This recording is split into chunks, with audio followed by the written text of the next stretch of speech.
Búscanos en Instagram y Facebook. Somos Radioteca.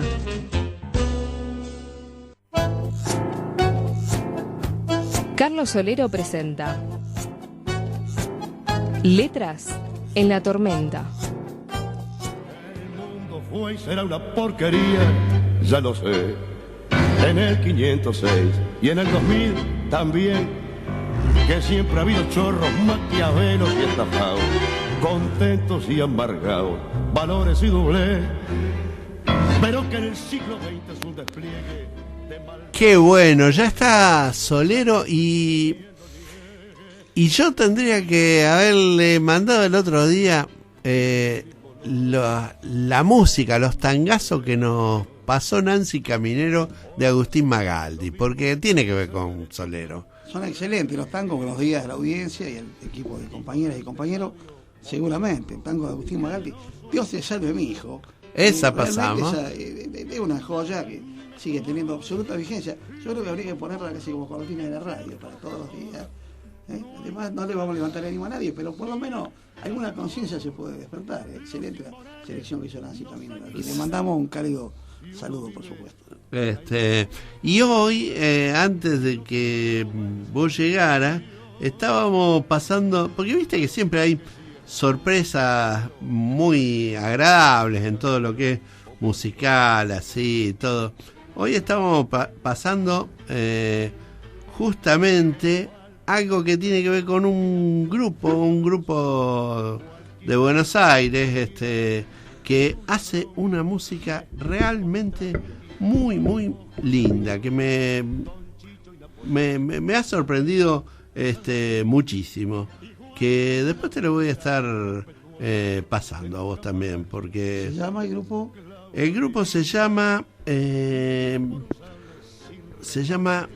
Trifulca, tango enrevesado. Suena interesante. Sí, tiene... Mira, ahora después, a lo mejor para el cierre, vamos a terminar con una que es Milonga del Tartamudo. Es un tema que en la letra creo que es de Pino Solana, pero tiene otros como La Estrella del Pueblo. Bueno, lo vamos a escuchar. Tiene una que se llama, que está bárbara también, como para que la escuche. Se llama Una Tuca, un alfajor, un clonazepam. Bueno. Ya con ese título moviliza bastante, Sí. Y alguna vez tendremos que dar algo de la Fernández Fierro también, ¿no? También, por supuesto. Podríamos poner de cortina Fernández Fierro, alguna cosa de esa. Sí, ¿no? y después, ya pegando un salto total, hace un rato estábamos comunicados con gente de Santa Fe, con amigos de Santa Fe, y allá está un grupo de Santa Fe infantil, pero que a mí me encanta, no solamente porque se lo hago escuchar a mis nietos, sino acá en el jardín se usa mucho, que es Canticuénticos. Hermoso, sí, los Canticuénticos son muy... Y Canticuénticos tiene un tema que se llama Juntes hay que jugar. Hermoso el título y la propuesta, ¿no? Claro, ya desde el título nomás está planteando mucho de todo esto. Así que, bueno, hoy estábamos, a los que nos gusta la literatura, pero no cualquier literatura también, sino alguien del quien ya habíamos hecho como una introducción en unos Sí, de alguna programas. manera. Antes de eso, dos cuestiones, ¿no? Sí. Ayer tuvimos el placer con mi querida compañera Patricia de ver la obra a la que nos invitó el querido compañero y amigo Ernesto Gallo, la versión de Yerma, dirigida por Claudia Piccinini. Realmente toda la propuesta teatral es más que interesante. En el Cultural de Abajo, los domingos, a partir de las 20:30, hay que reservar en ese lugar, entre Río 579. Y esta versión de Yerma es más que convocante y tiene mucho que ver con la actualidad. Y el texto de García Lorca, si bien ha sido replanteado, la versatilidad de las actrices y los actores también lleva a poner en discusión toda esta cuestión del patriarcalismo, sobre todo. Y realmente fue un placer ver la obra, que por otra parte nos hace participar y nos interpela a nuestras conciencias, a nuestras acciones cotidianas, ¿no? Y bueno, siguiendo con rituales literarios, como los que solemos tener, hoy 15 de julio, dice Los Hijos de los Días, Eduardo Galeano, una ceremonia de exorcismo. En esta noche de 1950, víspera de la final del Campeonato Mundial de Fútbol, Moacir Barbosa durmió arrullado por Los Ángeles. Él era el hombre más querido de todo Brasil. Pero al día siguiente, el mejor arquero del mundo pasó a ser un traidor de la patria. Barbosa no había sido capaz de atajar el gol uruguayo que arrebató a Brasil el trofeo mundial. 13 años después, cuando el estadio de Maracaná renovó sus arcos, Barbosa se llevó los 3 palos donde aquel gol lo había humillado y partió los palos a golpes de hacha y los quemó hasta hacerlos ceniza. El exorcismo no lo salvó de la maldición. A esto, pues, justamente el Maracaná, recordemos, se inauguraba en 1930 y allí es donde los uruguayos, Obdulio Varela, que también lo narra Galeano, como gran estratega, logró el triunfo 2-1, dando vuelta al partido que Brasil iba ganando 1-0. Así que 1930. Mientras eso pasaba, nosotros acá inaugurando un golpe de Estado. Y Dashiell Hammett tiene que ver con 1930. Ajá. Vamos a ver, nosotros vamos a hablar, vos decías el otro día, habíamos hecho una pequeña introducción, porque nosotros esto lo encuadrábamos dentro de lo que es la literatura social latinoamericana. Así es. Cuando pensamos el título de la columna para hoy, no sé si es muy creativo, pero dijimos realidad social y ficción policial, y no al revés. Porque lo que tenemos que hacer es ubicar a Dashiell Hammett en espacio y tiempo. Samuel Dashiell Hammett nació el 27 de mayo de 1894 en St. Mary, estado de Maryland, Estados Unidos de América, y murió en Nueva York el 10 de enero de 1961. Él abandonó los estudios a los 14 años y se dedicó a varias cosas. Él ya empezó a escribir tempranamente y formó parte de la Pinkerton, que era una agencia de detectives, ¿no? De la cual luego extrajo mucho material de esa experiencia. La Pinkerton era una agencia que se ocupaba a cuestiones diversas, en las cuales Hammett no participó, por ejemplo, a romper huelgas de trabajadores, ¿no? A Dashiell Hammett hay que ubicarlo cronológicamente dentro de lo que es la crisis que emerge en el año 29 y en el año 30, es decir, momentos de la ley seca en Estados Unidos, porque la mafia se dedicaba las diversas mafias se dedicaban a adulterar alcohol, y aparece esta ley seca de prohibición de venta de licores. Él comienza su carrera de autor en la década del 20, como decimos, publicando cuentos en revistas norteamericanas como la famosa Black Mask o Máscara Negra y True Detective. Posteriormente van a aparecer sus novelas Dinero Sangriento, 1927, Cosecha Roja, de la que hablaremos enseguida, 1929, La Maldición de los Dane, de 1929 también, El Halcón Maltés, que fue llevada al cine, El Halcón Maltés de 1930, La Llave de Cristal, de la que también hablaremos, y El Hombre Flaco en 1934. Considerado literatura menor, yo diría despectivamente, considera literatura menor este tipo de policial llamada negra, o policial noir, como le dicen los franceses, tiene que ver con mostrar la contracara del sueño americano, es decir, la pesadilla que significa una sociedad tan desigual, donde el capitalismo arrasa con todo, y donde en las novelas, en los cuentos de Dashiell Hammett, encontramos una conexión directa entre poder, dinero, política, corrupción. El título de la novela Cosecha Roja ya nos está diciendo algo. Fíjense, ¿no? Cuando en una pequeña ciudad, dice aquí en la reseña, minera, la mortandad se multiplica por 10 y los propios coches de la policía sirven para cubrir la fuga de los gángsters, puede decirse que algo no funciona. Cosecha Roja es la violenta historia de un detective privado que a las pocas horas de llegar a Parsonsville se sumerge en un baño de sangre, fruto de las batallas entre bandas rivales. Maniobras y procedimientos de que se sirve la gente de la Continental, que es este detective, que no tiene nombre todavía, ¿no?, para establecer el orden, y no difieren mucho de los que utilizan los enemigos de la ley, ¿no?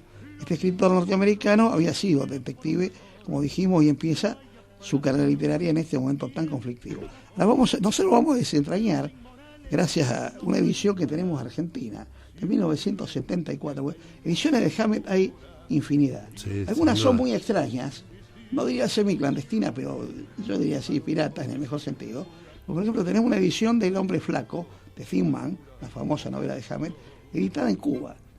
Cosa bastante extraña. Ahora, ¿por qué? Porque Hammett tenía posiciones políticas tomadas anticapitalistas, socialistas, revolucionarias y demás. Entonces, esto le llevó a que padeciera la persecución del macartismo en plena Guerra Fría. O sea, tuvo problemas a lo largo de toda su vida con el FBI y con la Oficina de Cobro de Impuestos. Sutilmente lo perseguían a Hammett, ¿no? Que imaginémonos, no podía hacer un guión en Hollywood con su propio nombre jamás, como le pasó a Dalton Trumbo en su momento, que había una gran película de Woody Allen titulada El Testaferro. Bueno, no era el caso de Hammett, que seguía escribiendo.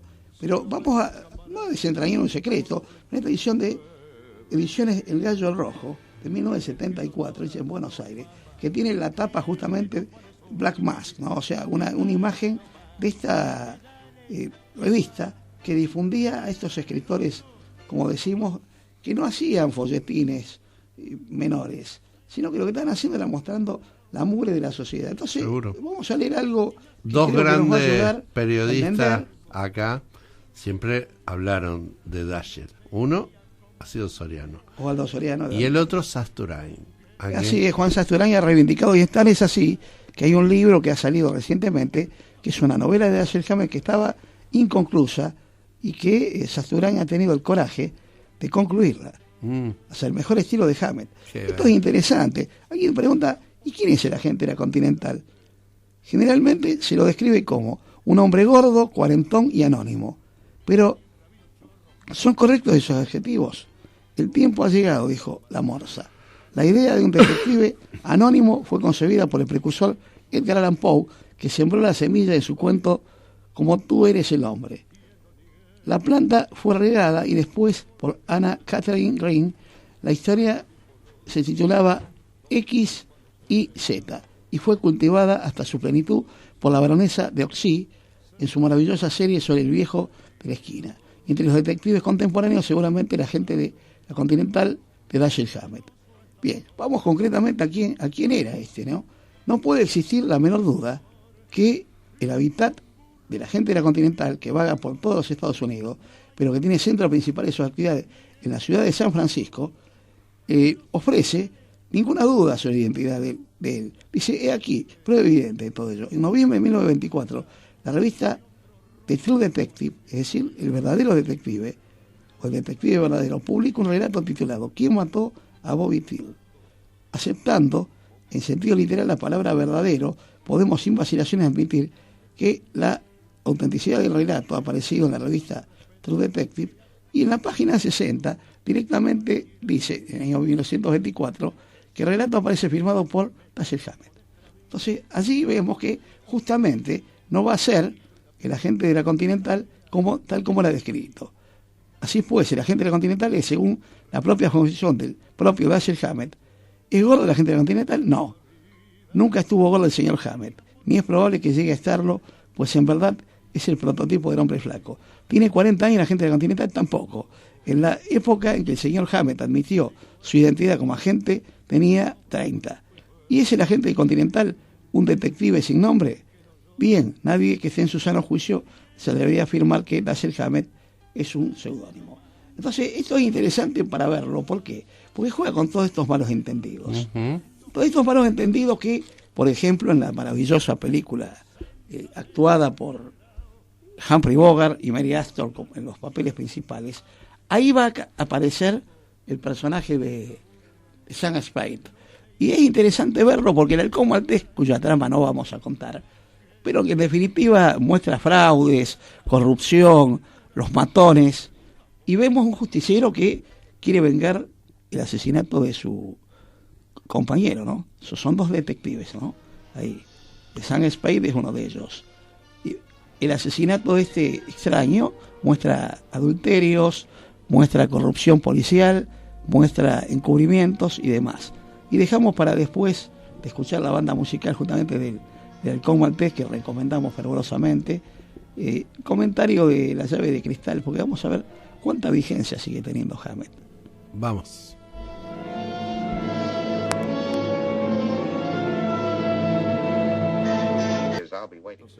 Y en el 2000 también, que siempre ha habido chorros, maquiavelos y estafados, contentos y amargados. Me dieron ganas de verla de vuelta.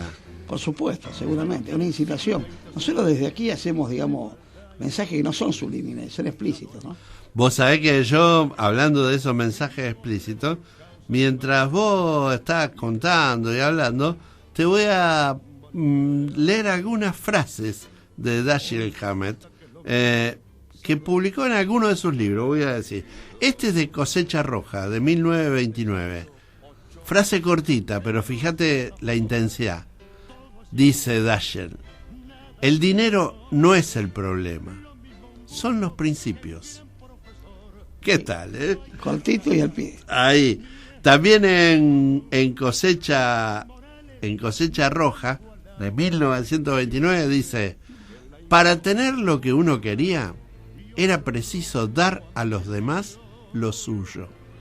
Estas eran las cosas que le caían un poquito mal a más de uno del poder. Sin duda, era época que Al Capone repartía estrellas de sheriff en Chicago. Claro. Bueno, te voy a seguir leyendo después alguna otra. Esta es de Aquel asunto del rey. Aquí está el hombre y aquí está la evidencia en su contra. Haced lo que queráis. Bueno, claro, porque entre otras cosas, y ahí esto es interesante también de decirlo, el mejor estudio que se hizo sobre Dashiell Hammett lo hizo un compatriota suyo, nombrado muchas veces en este micrófono, que es Raymond Chandler. Ajá. En ese ensayo que se llama El simple arte de matar, él, se publicó en el año 1944, o sea, en vida de Dashiell Hammett, ¿no? En el Atlantic Monthly, y entre otras cosas, ahí en el estudio de Sebrelli, esto es una curiosidad también, ¿no? Publicó en el Diario Litoral de Santa Fe el 8 de marzo de 1959, que se llama Dashiell Hammett o la ambigüedad. Uno se pregunta por qué publicar Sebrelli una semblanza de Hammett, un análisis de Hammett. En esa época, bueno, el Diario Litoral de Santa Fe tenía un suplemento dirigido nada menos que por Juan José Saer y el poeta Hugo Gola. Entonces se convocaba a Juan Gelman, por ejemplo, hasta que el director del diario dijo: tiene demasiado nivel, este es un diario mediocre, pero no sea mediocre. Así que se terminó el suplemento cultural. Lo digo, esto es interesante verlo. Es un Sebrelli de 1954, con lo cual todavía está dentro del grupo Contorno, y escribe como escribe, no como piensa ahora. Digo esto no para defenderlo a Sebrelli, sino porque... Sebrelli, hay momentos que se defenestra solo. Sí, yo creo que no hace falta que nosotros le aportemos. De todas maneras, ha escrito un libro muy interesante. Sí, no. Por ejemplo, la saga de los Anchorena, los alguna data podemos hablar de Sebrelli, ¿no? Que, digo, yo me quedo con el Sebrelli de los años 70, sinceramente. Si alguna vez uno quiere también ponerse en la piel de lo que es un antiperonista acérrimo, lo puede tomar como ejemplo a Sebrelli, ¿no? Sin duda, que ha tenido sus veleidades, porque por ejemplo le dedicó un ensayo a Eva Duarte. Sí, Eva Perón o militante.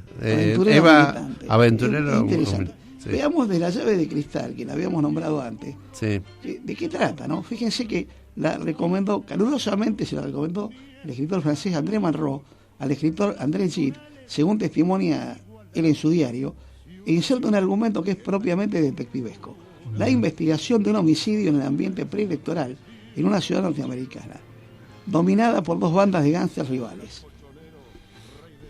El protagonista, que es Ned Beaumont, es guardaespaldas del gángster Paul Martin, que a su vez es un propiciador, respaldo, digamos, del senador Henry y cacique político de quien dependen todos los cargos elegibles en la ciudad, y se ve forzado por las circunstancias a descubrir al culpable del crimen, a pesar de las repercusiones que la investigación tiene en la lucha electoral. La acción está movida por la crueldad, la fuerza bruta y el instinto criminal. Es en extremo violenta. Sin embargo, los comportamientos desinteresados y los sentimientos nobles, aunque apenas sean presentidos por el lector, están latentes en toda la novela, bajo la crudeza y el sarcasmo exteriores que apuntan más o menos directamente a la vida política norteamericana, y este es el sutil alternativo de Dashiell Hammett. En realidad, si uno hace un contraste entre Hammett y Chandler, digamos que es la prosa de Hammett que ha influido tanto en escritores argentinos como Osvaldo Soriano, como Andrés Rivera, reconocido por ellos mismos, ¿no? Claro. Es menos poética. digamos que es más directa, más cortante, con frases contundentes como la que vos leíste. O como esta, mirá. A ver. Esta es del halcón maltés. Te voy a entregar. Lo probable es que escapes con cadena perpetua. Eso quiere decir que estarás libre dentro de 20 años. Eres un ángel. Te estaré esperando. Se aclaró la voz y añadió: pero si te ahorcan, siempre te recordaré. Bueno, eso se lo está diciendo, en realidad, no vamos a contar la trama, pero se lo está diciendo a la esposa del detective asesinado, que es su amigo a quien entregó a esta mujer. O sea, digo esto porque también forma parte de la... alguna vez hablaremos en extenso de Raymond Chandler, y vemos que, bueno, hay aquí un cierto grado de cinismo, ¿no? No tiene romanticismo Sam Spade, ¿no? Claro. Directamente está resentido con el asesinato de su amigo y va a buscar justicia y se va a entremezclar. Y un dato de color es que Peter Lorre es un actor que ha compartido con Humphrey Bogart muchas películas, entre otras la célebre Casablanca de Michael Curtis, ¿no? Bueno, eran íntimos amigos, John Huston, Edward Robey, director de la película, en este caso que dijimos, El halcón maltés, John Huston, dijimos, Humphrey Bogart, Edward Robinson y Peter Lorre. Peter Lorre le reprochaba que en El halcón maltés por lo menos lo había ofeteado 10 veces. El personaje de Humphrey Bogart a él. No sé, dice, nunca me pegaron tanto y mucho menos un ser humano que me apreciaba. Decía Peter Lorre. Otra frase del halcón maltés. Ahí, te la dejo. Pero compréndelo. Si se pierde un hijo, siempre es posible tener otro. En cambio, solo existe un halcón maltés.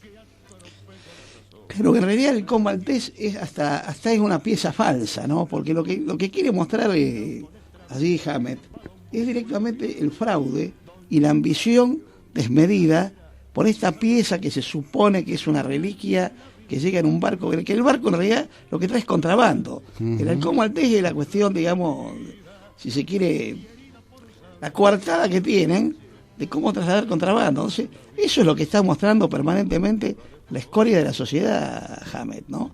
Y eso le costó, digamos, tomar posición a favor de la Revolución Cubana, pues muere en 1961, es decir, iba absolutamente a contramano y era hostigado permanentemente, como decimos, no solo por la Comisión de Actividades Antiamericanas del Senado encabezada por McCarthy, sino por el FBI. O sea, era un hombre que estaba en la lista negra, valga la redundancia. O sea que yo mientras te escucho, pienso, así como hay grandes escritores que a través de las novelas policiales cuentan y muestran, digamos, las distintas cosas que hay en la sociedad, algo parecido pasa en el periodismo con la sección de policiales. Sí, seguramente. Leer a Rajendorfer, por ejemplo, no es ver a Ricardo Canaletti en no. por ejemplo. O lo que han sido, por ejemplo, las secciones policiales cuando las hacía, por ejemplo, Osvaldo Aguirre acá, sí, o lo que hace Hernán Lascano. Así es. Que en la capital. Muy digno, muy interesante. Además, que además de contar específicamente lo que pasa en determinada situación, es un relato social de... Sin duda, es una radiografía de una época. Por eso digo que cuando uno se encuentra con La llave de cristal, pensando que es de 1931, y le encuentra una notable vigencia, es cuestión de cambiar los nombres, cambiar la geografía, pero lo que está en el trasfondo es lo mismo, ¿no? Esa conexión, como decíamos, entre dinero, poder, disputa por el dinero, disputa por el poder, en definitiva, dominación de una sociedad. Y vamos a traer dentro de un tiempo a otro escritor de la policial negra, quizá menos frecuentado, que es Jim Thompson. Y como dijimos en su novela 1280 almas, los sheriffs son votados en Estados Unidos, ¿no? Sí, cabe acotarlo esto. O sea que hacen campaña política. Claro. Este señor dominaba el poblado, que tenía 1280 almas, le conocía la historia a todos. Por eso era casi más poderoso que el alcalde de la novela de Jim Thompson. Qué bueno. Es un autor, digamos, que sigue en estas huellas, es más contemporáneo, pero estaba pensando en lo que vos decías y recuerdo el primer trabajo de haber leído, por supuesto, tardíamente, el primer trabajo de Osvaldo Soriano para el Diario La Opinión sobre el caso Robledo Puch. Claro. que también Soriano en ese sentido Claro. ha cultivado el género, y ni hablar gran Ricardo Piglia, que fue quien introdujo estos escritores en la Argentina, y que yo recomiendo toda la obra de Piglia, pero principalmente Blanco Nocturno. Creo que es una novela que refleja perfectamente los años 90 y la situación social contemporánea, a través de relato policial, efectivamente. Yo no sabía ni me podía imaginar el asunto que tenías entre manos. Habías venido por casualidad a esta ciudad y te encontré. Viejos amigos y todo eso que suele decirse. Todavía no habían dejado de interrogarme cuando empezó el tiroteo. Cosecha Roja. Bueno, eso es muy llamativo, que el protagonista, digamos, principal, que es el detective, había escuchado hablar de la ciudad de Parsonsville, siempre en términos despectivos, como Poisonville, es la ciudad envenenada, ¿no? Uh-huh. Hasta que llega allí por cuestiones, digamos, laborales, vamos a decirlo así, que lo manda la Continental como detective, también a desentrañar este tema de las bandas de gángster y cómo se enfrentan y demás. Y a poco de transitar la ciudad, que es una ciudad industrial del oeste norteamericano y demás, se va dando cuenta que efectivamente ese mote de ciudad envenenada lo tiene, porque por los cuatro costados, ¿no? Esto es más que interesante. Qué bueno, qué bueno. Bueno, ¿te puedo invitar a escuchar un tema? Por supuesto. ¿Querés escuchar la milonga del tartamudo? Pero escuchémosla, por supuesto. Vamos a escuchar la milonga del tartamudo por Trifulca, tango enrevesado. Milonga. El mundo fue y será una porquería, ya lo sé. No me vas a decir que no te gustó lo que te preparé. Me pareció espectacular y además tiene una también notable vigencia. No sé de cuánto es, pero si pensamos en los discursos actuales del gobierno. Del gobierno y de los empresarios pidiéndole al gobierno. Sí, directamente no quieren flexibilización, quieren eliminar la legislación laboral, es decir, cualquier límite a la jornada, cualquier garantía de salario y todo lo demás, ¿no? No quieren nada que los limite. Quieren volver al trabajo de destajo. Yo creo a fin del siglo XIX, tranquilamente. Pero tranquilamente. O a comienzo del siglo XX, lo cual es un espanto, ¿no? Porque... sí, lo que han estado planteando, pero sin ningún tipo de tapujos, así. Diciendo... Porque además creo que tenemos que distinguir, como lo hemos hecho tantas veces, ¿no? Aquí, y es, una cosa son los dirigentes sindicales, y una cosa es la masa de trabajadoras y trabajadores. Digo, en cuanto a la cantidad, se puede cuestionar la representatividad de los dirigentes sindicales, plantear que son burócratas, corruptos y demás, pero esos corruptos y burócratas son absolutamente funcionales a las políticas que llevan adelante. Yo, por ejemplo, el otro día pensaba, ¿no? ¿Realmente existirá la CGT todavía? Yo creo que sí, que existe, seguramente estará negociando espacios de poder para que sus dirigentes sean diputados y demás, pero no basta con que se pronuncien en contra de la flexibilización laboral. El sábado a la noche volvía de la biblioteca Alberto Giraldo de zona oeste y encontré por lo menos 2 ciclomotores y una bicicleta de Rappi y otras 2 de pedidos ya y demás. Bueno, eso mismo no basta con la regulación del Estado. Muestra las condiciones de precariedad. Y como eso mismo, en la madrugada de ayer, como decíamos que habíamos ido al teatro, y veíamos a alguien empujando un carro con el frío de la madrugada por calle Entre Ríos a la altura de 3 de febrero. Bueno, esa exclusión social seguramente es funcional al sistema en que vivimos, porque creo que hay un gran malentendido, y es que el capitalismo genera riqueza. Bien, ¿para quién? Siempre se basó en la pobreza. Ha tenido un periodo en el cual generó el estado de bienestar, el estado benefactor y demás para activar el consumo. Evidentemente, hoy han replanteado la fórmula, o hace tiempo, y con que haya un tercio incluido, los otros 2 tercios pueden estar perfectamente excluidos. Y esto me recordaba varias cosas, ¿no? A las luchas de los años 30, plena década infame, en la zona de Berisso, Ensenada, frigoríficos, y seguramente aquí en Saladillo, en Swift. La otra, la ocupación heroica que hicieron los trabajadores del frigorífico Lisandro La Torre entre los cuales estaba John William Cook, ¿no? El gran revolucionario marxista John William Cook.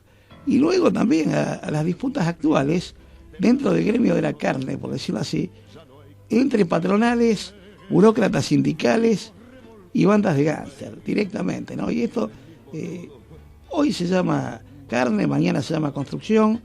No es casualidad que quienes salieron a pedir lo que pidieron, uno sea de la Corporación Alimentaria, el señor Cabrales, y el otro sea un personaje de la Cámara Argentina de Construcción, ¿no? Seguro. Gremios que siempre han estado precarizados, por otra parte. Sí, es terrible porque, digamos, no sé si uno no se cansa de decirlo, digamos. Estará quien pueda escucharlo, quien quiera escucharlo o no, pero estamos en una época exclusión junto con uberización, para decirlo. Exactamente, no, así, genéricamente, sí, claro. Que es que cada uno trabaje, se cobre lo que quiera, y no quiero ninguna ley, ninguna norma que frene todo ese nivel de explotación, porque de sobreexplotación. Es sobreexplotación. Sí, sí. Y en medio de eso, digamos, una situación que tiene después dos correlatos que cada vez se ven más claros.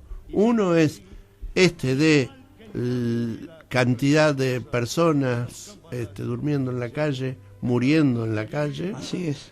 Y la otra es el avance irrefrenable que tiene el capitalismo con relación al tema de las cuestiones previsionales, que es por otra cosa por la que vienen, claramente. Sin duda, además con un discurso perverso, con un plan casi de exterminio, cuando uno piensa en los mecanismos de endeudamiento de los jubilados, que bueno, están garantizados por la propia jubilación, pero sí. ¿Para qué sacan crédito a los jubilados? Porque los montos muestran para alimentos y para pagar medicamentos y para pagar impuestos, ¿no? Para ninguna otra cosa, ¿no? Es una combinación letal de cosas, ¿no? Y esto ya está ocurriendo en Brasil con lo que han terminado de aprobar, mientras Bolsonaro está hoy acá en Santa Fe, en esta cumbre de presidentes del Mercosur, de un Mercosur que ya no es Mercosur ni nada. Sino lo que queda del Mercosur. Exacto. Esta tarde quiero mencionarlo porque hay una actividad.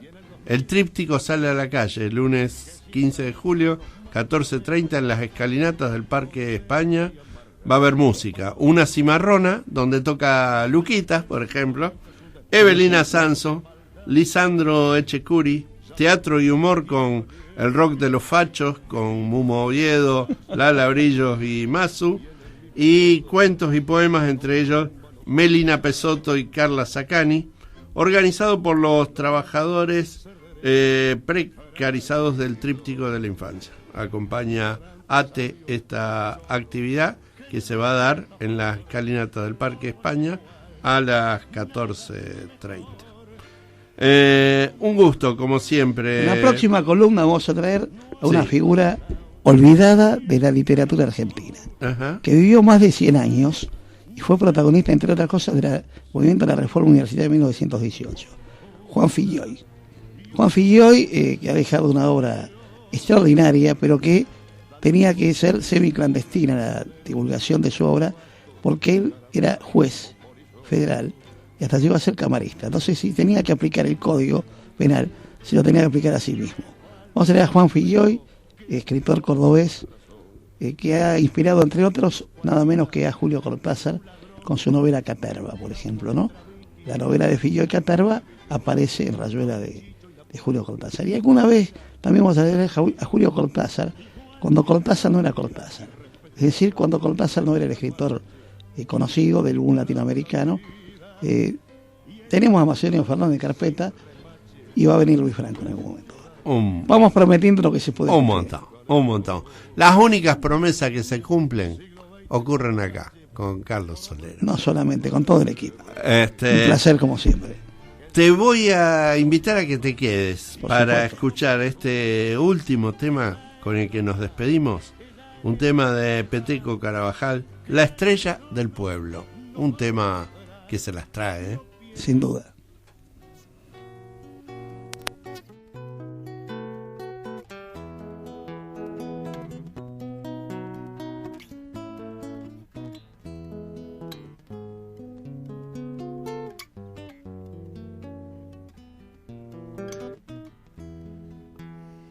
Me hubiera gustado verla, a la mujer de este pueblo, ser digno de su proclama y acompañarla en el vuelo. Qué hermosos los corazones latiendo en un mismo sueño. Me hubiera gustado verla forjando el sueño humanista. Que todos los niños jueguen, que el hombre libre es